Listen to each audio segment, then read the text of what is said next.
신천옹이라는 새가 있다. 현재는 객체수가 많이 줄어 희귀종에 속한다. 몸 길이는 91cm로 거위와 비슷한데 날개를 펴면 길이가 34m가 넘는다. 일본에서는 이 새를 아오돌이라고 불렀다. 뜻은 바보새라는 뜻이다. 워낙 큰 날개 탓에 걸어 다닐 때마다 거추장스러운 날개가 질질 끌려다니기 때문이다. 심지어 비가 와도 폭풍우가 와도 피신하지 않고 바보처럼 맞서고 있는다. 이를 새를 잡는 일은 몹시 쉽다. 한번 날려면 무척이나 애를 먹기 때문에 사람이 잡으러 가도 뒤뚱뒤뚱 도망갈 뿐이기 때문이다. 이런 바보 같은 새는 바보로의 삶을 사는 듯하지만 바람 좋은 어느 날 기회를 잡고 이륙하면 2달 안에 지구를 한 바퀴나 돌 수 있다.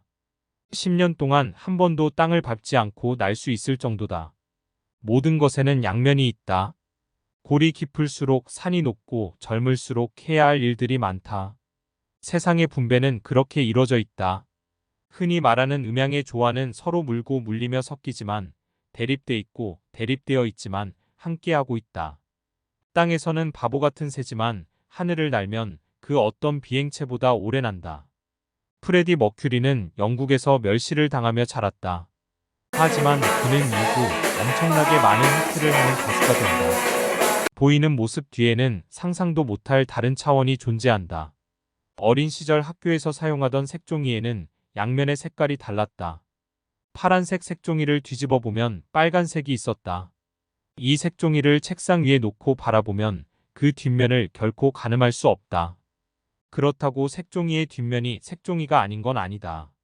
우리를 바라보는 것이 스스로든 타인의 시선이든을 떠나 갖고 있는 완전한 모습을 보고 있다고 말할 수 없다. 병원에서 받은 마지막 약을 털어먹었다. 정말 까무러치도록 알아 누워본 게 언제만인지 모르겠다. 약을 먹고 잠시 돌아오는 짧은 제정신에 해야 할 것들을 하고 재빨리 쓰러진다. 사람의 몸이 참 희한하다. 아프기 전에는 아프다는 게 전혀 공감되지 않았다. 몸이 아프기 시작하자 몸만 건강하면 다시 뭐든지 다 할 수 있을 것 같은 다짐을 한다. 정말 숨만 쉬어도 아프고 손이 너무 심하게 떨려 약과 물을 먹지 못할 정도로 오한이 왔을 때 누워서 이런저런 생각을 해봤다. 병중에 있는 감정과 일상에 대해 조용조용 문장화해본다. 왠지 나중에 보기 재밌을 것 같다는 생각이 든다. 하지만 손가락 뼈마디까지 뚫어오는 추위감 때문에 몸이 좀 낫거든 하기로 다짐한다. 몸이 낫고 나니 별로 아플 때 기억을 더듬어 쓸 생각이 들지 않는다. 생각해보니 그렇다. 사람은 아플 수도 있고 건강할 수도 있다. 비가 올 수도 있고 맑을 수도 있다. 기분이 좋을 수도 있고 나쁠 수도 있다. 이렇게 세상은 돌고 도는 것이다. 하지만 지금 멈춰진 세상이 오롯한 현재이자 미래이고 과거이기도 한 것 같은 기분에 휩싸이게 된다. 바보새는 땅 위에서는 뒤뚱뒤뚱 바보 같은 속도로 움직이지만 비행만 시작하면 하루에 800km를 날아가고 한 번의 비행으로 16km 이상을 비행한다. 지구의 둘레가 40-120km이니 앞서 말한 대로 2달이면 지구 한 바퀴를 돌 수 있다. 바보 같음 뒤에는 위대함이 숨어 있을 수 있고 위대함 뒤에는 바보 같음이 있을 수 있다.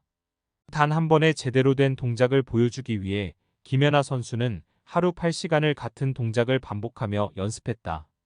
마치 천재처럼 보이던 옆자리 우등생 녀석의 공부 비법은 그저 바보같이 묵묵하게 같은 글을 읽고 또 읽고 풀고 또 풀었을 뿐이다. 근력을 키워 멋지고 건강한 몸을 만들기 위해선 아무런 생산적이지 않은 행동을 반복해야 한다. 그저 묵었기 위해 존재한 무거운 것을 들어 올렸다가 놔두기를 반복하는 바보 같음이 위대함을 만든 것이다. 세상에 위대함으로만 뭉쳐져 있는 결정체는 존재할 수 없다. 혹 쉬어갔다면 그 다음 발걸음은 쉬기 전보다 더 빨라질 것이라고 믿는다.